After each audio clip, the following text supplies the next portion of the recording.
Well, I think probably, I mean, it was a unique tour, and that means it ought to be remembered in its way. And certainly, I think it's a reason why it's a tour that's worth writing up. It's a subject that's fired my interest for quite some time because I always like to explore the little obscure nooks and crannies of cricket history and cricket statistics. And the awareness of the 1932 tour, I became aware of it several years ago, has always sort of lurked in the back of my mind as something that needs a bit more research because there were no other writings on it that I could find. No one wrote a tour book at the time. None of the tourists themselves wrote an autobiography that tells you very much about the tour. So I felt this was an area that needed a bit of exploration. Obviously, cricket had been played in Guyana, now Guyana, then British Guiana, going back well into the 19th century. But we're talking really here about the, if you like, the non-British Empire parts of South America, specifically ABC is Argentina, Brazil and Chile, but it was played elsewhere in the continent as well. The reasons being largely that it was taken there by British expatriates who went over to the countries over there to gain economic advantage, to involve themselves in the development of those countries, be it in railways, in ranching, in mining, all sorts of operations that the British in those days got themselves involved in. They were mostly public school boys who went out there. They'd learned cricket at their school and they took cricket with them. By the late 19th century, the standard of cricket had developed to a pretty high level. Difficult to draw any comparisons because they weren't playing against any sides whose standard one can judge them against.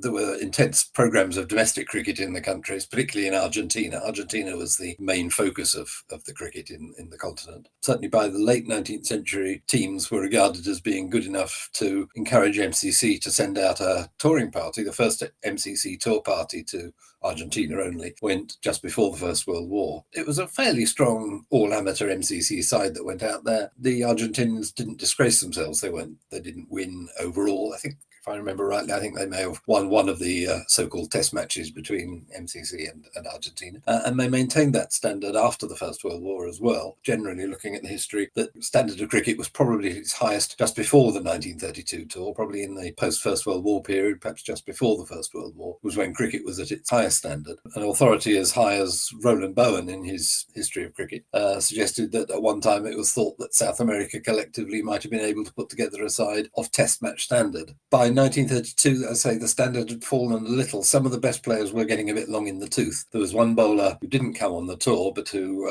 would have been regarded as probably the best bowler in South America or in Argentina. He was 58 years old and it was reckoned that was probably a bit too much for him. But the standard was still high and they were holding their own against other touring teams. MCC and others were sending out touring sides. And indeed, I think at the time of the tour, it was suggested that the overall they might have been of the standard of one of the lesser first-class counties in England. The tour itself was first suggested early in 1930. At that time, Sir Julian Kahn, who was a great benefactor and sponsor of cricket at home and abroad, he was making a tour of Argentina particularly with a team of his own. On that tour, he took the opportunity to have a word with cricketing authorities in Argentina and Brazil. I'm not sure whether Chile were involved or not. I haven't found any reference to suggest they were, about the possibility of a team being put together to come to England either in 1931 or 32. From that little acorn, a great big oak grew. But 1932 was quickly settled on as being a good year to come, not least, I suspect, because as well as being soon, not unnecessary delay. It was also a year when there was no major tourist, Australia specifically, coming to England. But it was, in fact, the year in which the first All-India Test tour was made. The first time that Indians played Test matches was in the 1932 season. So they'd be sharing the tour with the Indians. They knew that. But nevertheless, it was a time perhaps when they would be able to get a fair degree of publicity for their activities. They wouldn't be squeezed out by all the interest that Australians would have, for example, if they were over here. So the three cricket authorities of the three countries got together to select their teams for the tour. Now, the problem quickly arose that this was not a good time, in fact, economically, for anyone to be doing anything very much. The Great Depression of October 1929 came just before the public announcement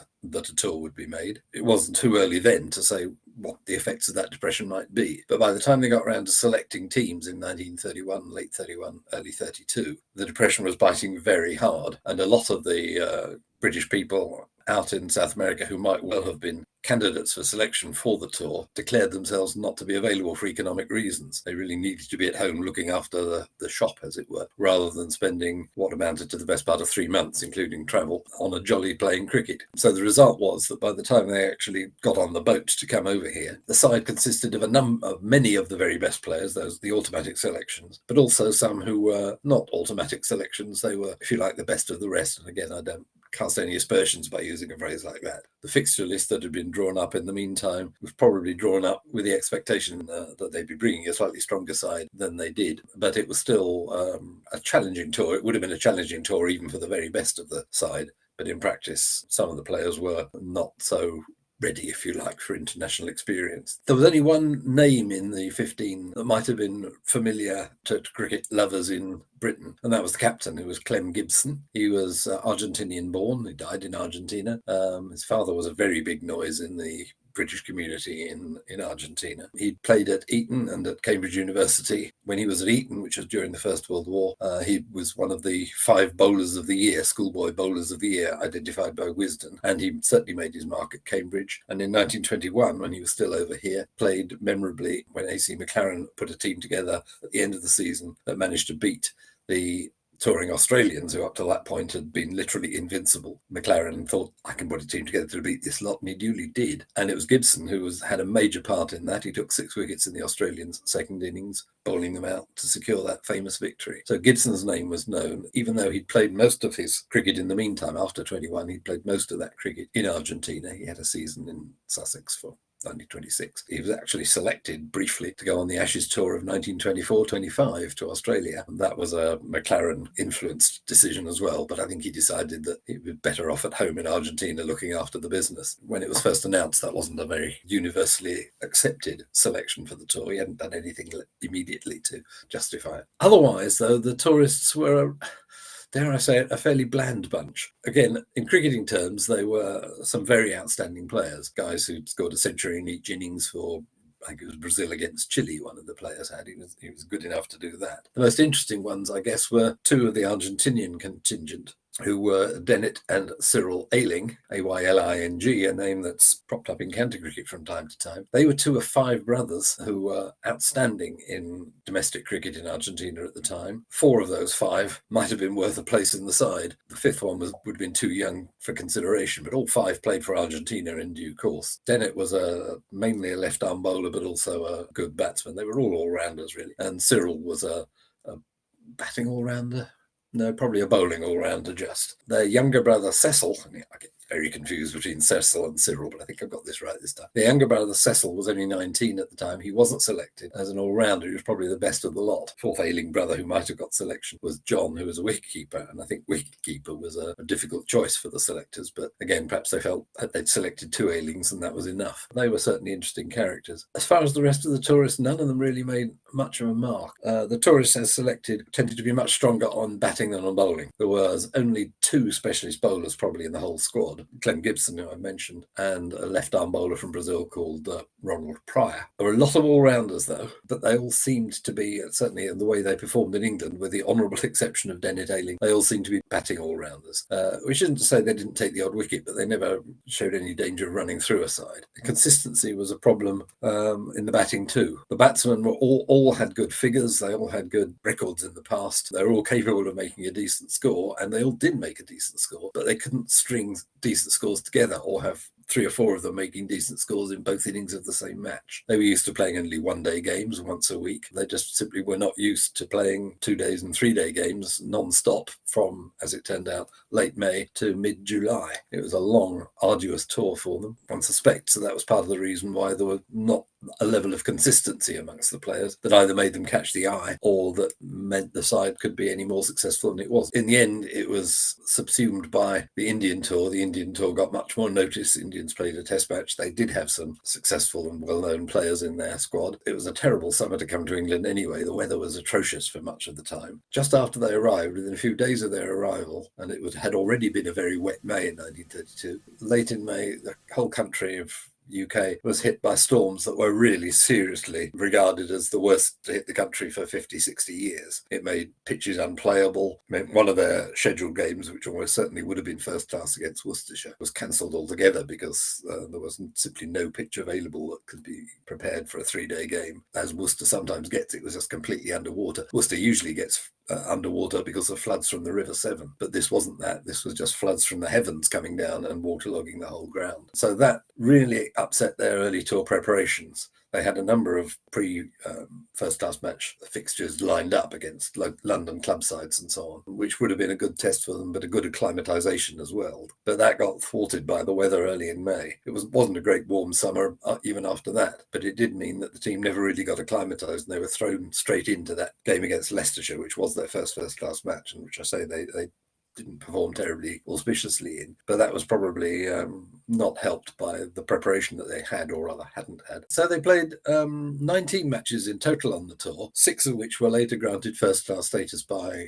MCC in a formal decision, so the games were definitely unequivocally first class. Of those 6 games, they won 2. They beat Oxford University, who were a strongish side at the time, even though they were missing a couple of their better players for this game, not because they were rested, but because they were busy doing exams, as even at Oxford University cricketers had to do from time to time. And they beat an 11 put together by Sir Julian Khan, a very strong 11. He put together some strong sides, usually amateurs with 1 or 2 professionals in them. And this was a really very famous victory. It was a 3-day game played at Sir Julian's own ground in Nottingham. On the first day, Sir Julian's side scored over 400, and one batsman scored 250. Dennis Morkel, the South African Test cricketer, scored 251 on that first day. And yet, over the 3 days, the South Americans managed to beat them. They, having bowled them out for 413 on the first day, the South Americans scored 338 themselves. Then bowled them out the second time round for only 150, with all 10 wickets shared between the 2 brothers, Dennett and Cyril Ayling,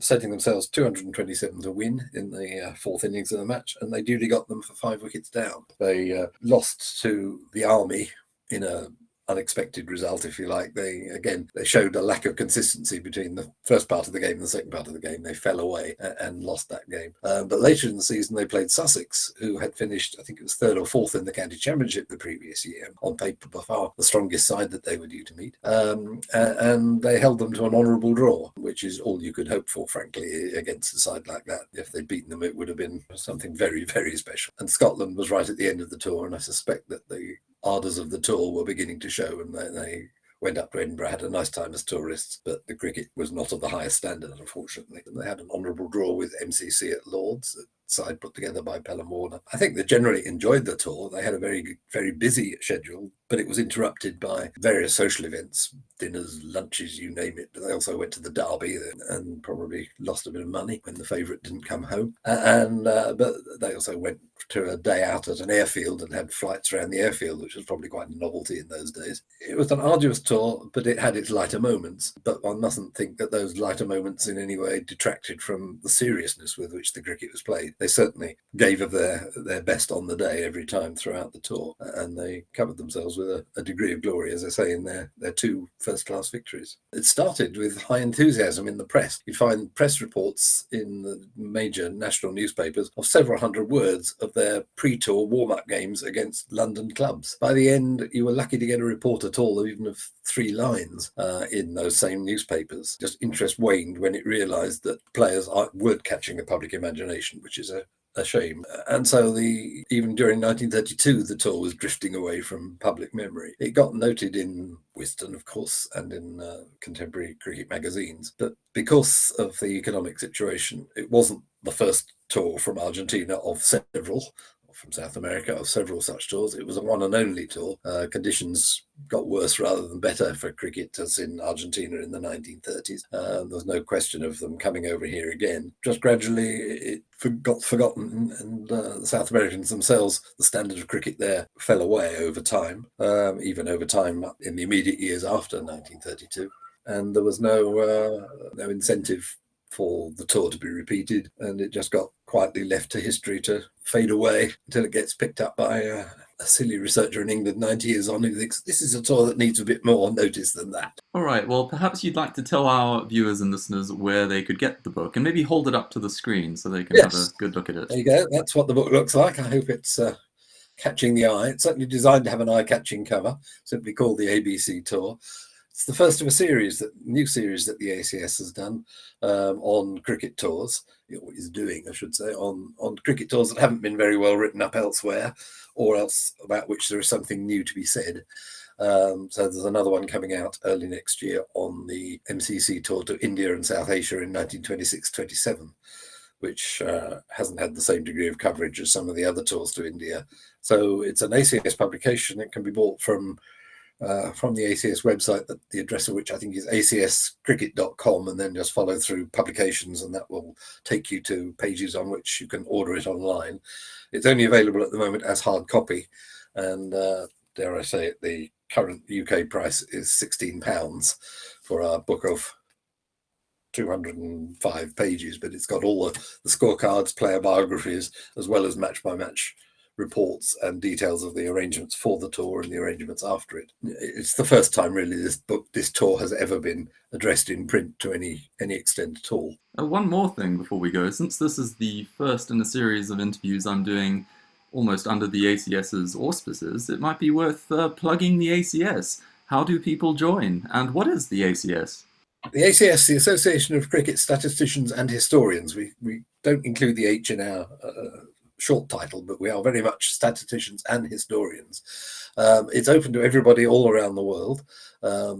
Membership is available at a range of rates depending on where you live and what format the membership consists of. It really attracts anyone who is interested in the statistics or the history of cricket in a modest way, if you like. No one is obliged to do any work, if you like, once you've joined the ACS. We welcome people writing articles, writing books, whatever, wanting to join the committee or whatever it might be.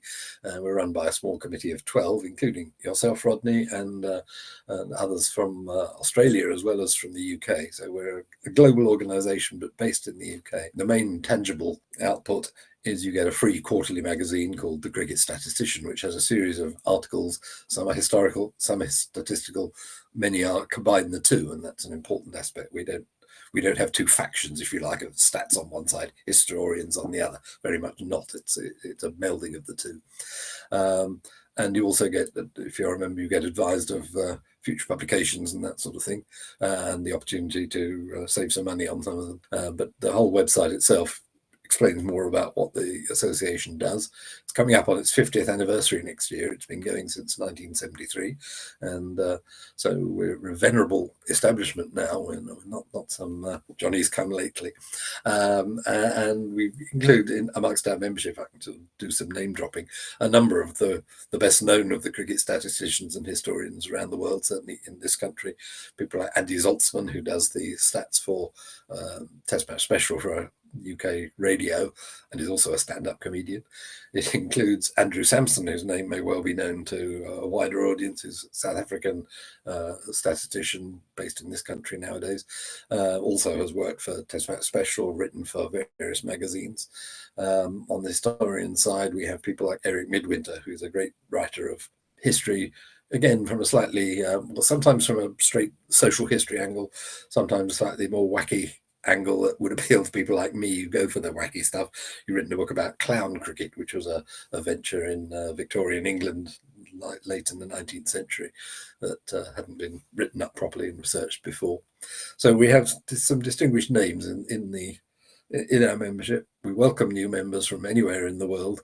We are exploring ways of making membership more accessible to a greater number of people, and hopefully anyone who's interested will take a look at our website and look to make themselves known to us.